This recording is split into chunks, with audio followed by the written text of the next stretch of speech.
రవి ప్రకాష్ సిలికానాంధ్ర ఆసుపత్రి Kuchipudi super speciality వైద్య సేవలు పూర్తిగా ఉచితం.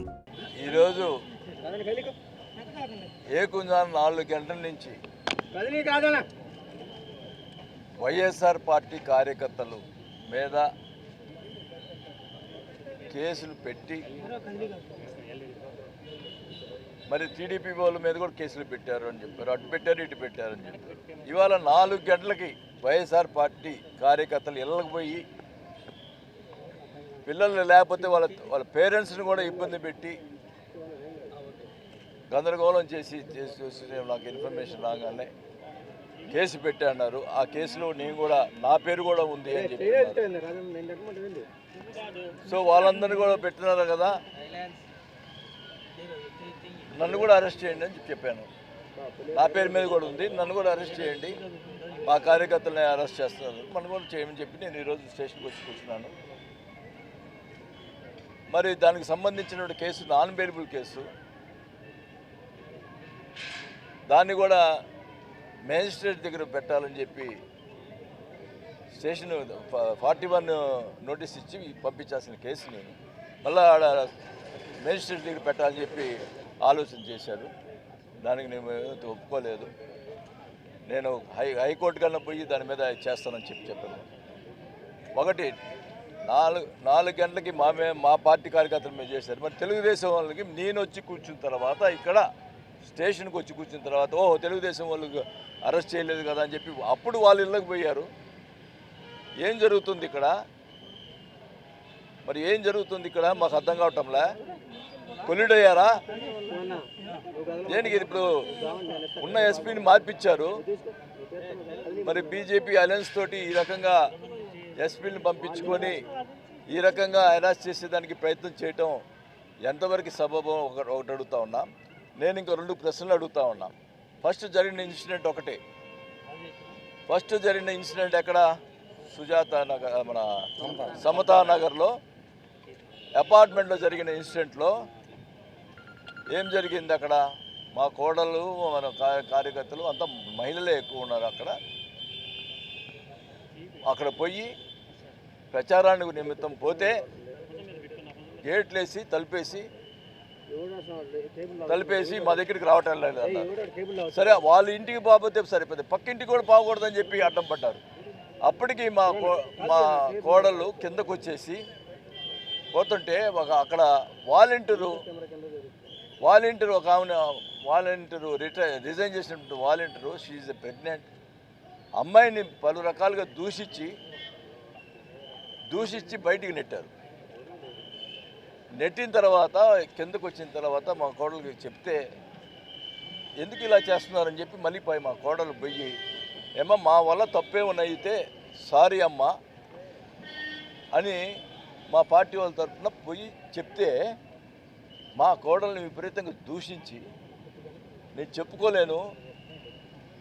చెప్పుకోలేని పరిస్థితి. నాకు తర్వాత తెలిసింది వీళ్ళందరూ, మా కోడలు కూడా చెప్పలేదు నాకు ఏం జరిగిందనేది. వీళ్ళందరూ చెప్తే చూస్తే నిజంగా ఎందుకు ఈ రాజకీయం చేస్తున్నావు అనిపిస్తూ ఉంది. దానికి ఏం మాట్లాడతావు నిన్న జనార్దను? నీచుడా, ఏం మాట్లాడతావు నువ్వు?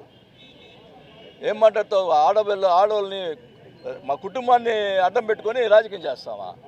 సిగ్గులేదా నీకు? ఏం మాట్లాడుతున్నావు? అంత కర్మ మా పట్టింది. 5 సార్లు ఎమ్మెల్యేగా అయ్యాను. అంత కర్మ నాకు పట్టింది. నా కుటుంబాన్ని బయట వేసుకుంటావా? అప్పుడు చెప్పుకోలేని చెప్పలేదు నేను నువ్వు చేసిన కార్యక్రమం. ఏం ఆ మనిషి, ఆ ఆడ మనిషి ఎవరైతే ఇది చేసిందో తర్వాత వాళ్ళ అమ్మాయి మాట్లాడిన భాష చూసారా? ఉంది కదా వీడియో.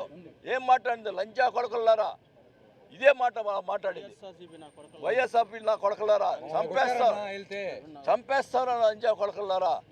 ఏం మాట్లాడుతుంది? ఆ మాట్లాడుతున్న బూతులు మాట బయటికే ఆమె జనార్దన్ పక్కన ఉండి ఆమె అంతలా మాట్లాడుతుంటే మా కోడలు మాట్లాడలేదని చెప్పి ఎలా మాట్లాడుతున్నావు నువ్వు? సిగ్గులేదా నీకు? నేను రాజకీయ మా కుటుంబాన్ని రోడ్డు మీద వేసుకుంటావా?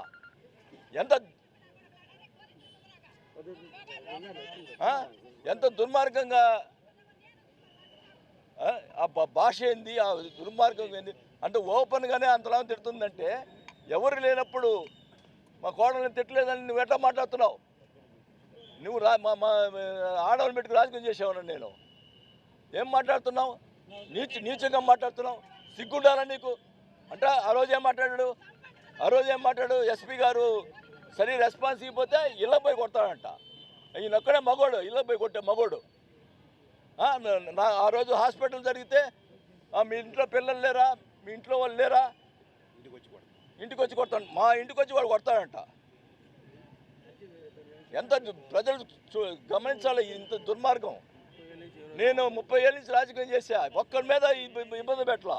నువ్వు ఈ రకంగా మా కుటుంబాన్ని మామూలు గురించి కించపరిచి మాట్లాడుతూ ఉన్నావు, నీచగా మాట్లాడుతూ ఉన్నావు. వాటిని ఒక 420 ముండా కొడుకుని నువ్వు పక్కన కూర్చోబెట్టుకొని ఇష్టం వచ్చినట్టు మాట్లాడుతున్నావు. అయినా ఓచుకొని కూర్చున్నా. మా కోడల మీద మా కుటుంబం మీద చేసావు నువ్వు. ఎంతవరకు ఊరుకుంటాం? దేనికైనా ఒక హద్దు ఉండాలా. ఏమి ఓట్లు అడగడా? ఇష్టం లేకపోతే ఇవ్వక ఇంత నీచం రాజకీయాలు ఏంది? నేను అడుగుతా ఉన్నా ఎస్పీ గారిని, ఈరోజు అడుగుతా ఉన్నా, మీ ఎస్పీ ఆఫీస్కి వచ్చి ధర్నా చేస్తే కేసు లేదు అంటే రేపు మేము ఎవరైనా ఎస్పీ ఆఫీస్కి వచ్చి ధర్నా చేయొచ్చా? చెప్పండి. మీ ఎస్పీ ఆఫీస్కి వస్తే కేసు లేదు. ఆమె అంత నీచంగా మాట్లాడితే ఆమె మీద లేదు. వాళ్ళ హస్బెండ్ ఒక పోలీస్ కానిస్టేబుల్, ఆ పోలీస్ కానిస్టేబుల్ ఈ రోజుకి పిలిపిలా, విచారించలా. ఏం చేస్తున్నావు? నీచ రాజకీయాలకి నువ్వు సపోర్ట్ చేస్తున్నావా? ఎస్పీ గారిని అడుగుతున్నా నేను. చెప్పండి, ఎందుకు వాళ్ళు పిలవలేదు? ఆ కానిస్టేబుల్ని ఎందుకు పిలవలేదు? నీచంగా అంత దుర్భాషలాడుతున్నా ఆమెని.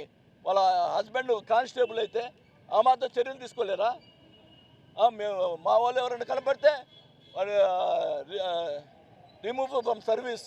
ఈ కలెక్టర్ గారు కూడా ఏంది ఇది అంటే ఎలక్షన్ కమిషన్లో అధికార పార్టీ వ్యతిరేకంగా చేస్తే వీళ్ళు చాలా అధికారులు చాలా పద్ధతిగా ఉన్నారు, చాలా బాగున్నారని చెప్పేదానిక ఇది చేస్తున్నారు. మేము ముగ్గురు ఆర్పీలు ఆమెతోటి తిరిగితే మేము ఫోటోలు పంపించి 10 రోజులు అయింది. ఇంతమందికి యాక్షన్ తీసుకోవాలి కలెక్టరు. ఏం జరుగుతుంది ఇక్కడ? అంటే ఎలక్షన్ కమిషన్ ఏమైనా అంటారని చెప్పి అధికార పార్టీ వాళ్ళకి వ్యతిరేకంగా చేస్తే ఎలక్షన్ కమిషన్ సపోర్ట్ చేస్తుంది అన్నట్టుగా చేస్తున్నారు వీళ్ళు. ఈ ఎలక్షన్ కమిషన్ గారు కూడా ఇది గమనించాలా. ఎలక్షన్ కమిషన్ ఇది గమనించాలా. ఇక్కడ ఏం జరుగుతుందంటే టోటల్గా అధికార పార్టీ వాళ్ళని టార్గెట్ చేస్తున్నారు అధికారులు.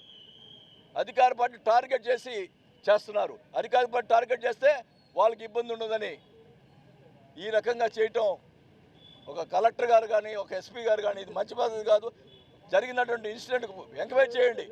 ఆ అమ్మాయి చేసినటువంటి భాష ఏం చేశారో ఒకసారి ఎంక్వైరీ చేయండి. అవన్నీ లేదు.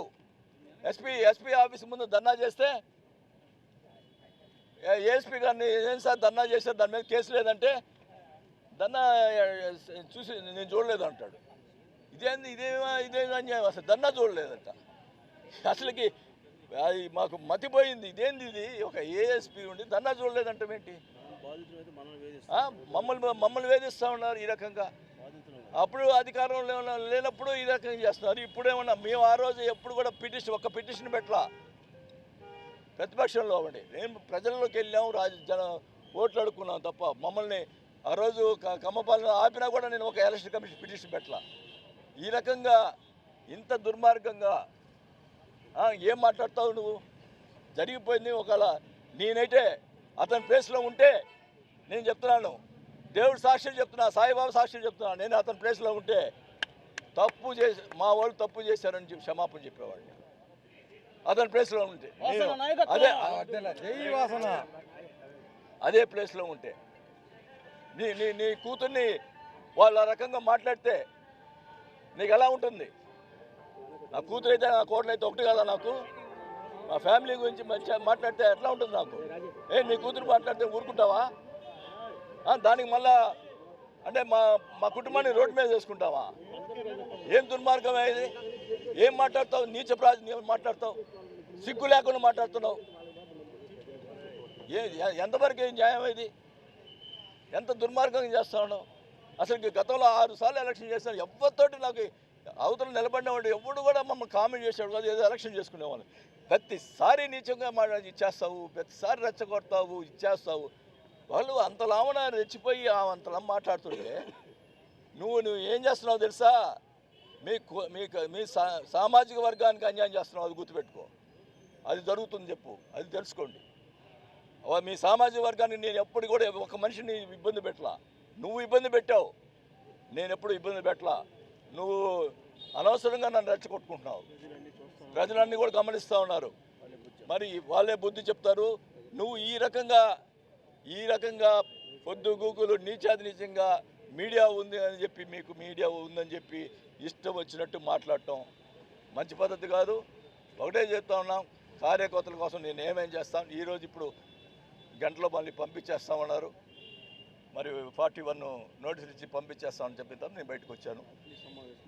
మరి మాకు మళ్ళీ ఆత్మీయ సమావేశం ఉంది, దానికి పోవాలి కాబట్టి చేశాను. కానీ ఒకటైతే చెప్తా ఉన్నా, వాళ్ళు ధర్నా చేసిన దగ్గర మరి అక్కడ జరిగినటువంటి ఇష్యూలో ఇంతమటికి ఎందుకు ఎంక్వైరీ చేయలేదు, ఇంతమటికి ఆ కానిస్టేబుల్ని ఎందుకు పిలవలేదు? ఏం జరుగుతుంది ఇక్కడ? వైఎస్ఆర్ పార్టీ కార్యకర్తలు 4 గంటలకు వస్తారా? తెలుగుదేశం పెట్టినట్టు వాళ్ళ మీద ఇప్పుడు 7ంటికి పోతారా? అంటే నేను వచ్చి స్టేషన్లో కూర్చొని అని చెప్పి అప్పుడు పంపిస్తారా? ఏం అన్యాయం ఇది? ఎంతవరకు న్యాయం? ఒకసారి ఆలోచించాల్సి, ప్రజలు కూడా దీని మీద ఆలోచించాలి కూడా తెలియజేసుకుంటాం. మరిన్ని వీడియోస్ కోసం ఛానల్ ని సబ్స్క్రైబ్ చేయండి, లేటెస్ట్ అప్డేట్స్ కోసం వాట్సాప్ ఛానల్ ని ఫాలో చేయండి అండ్ లింక్ డిస్క్రిప్షన్ లో ఉంది.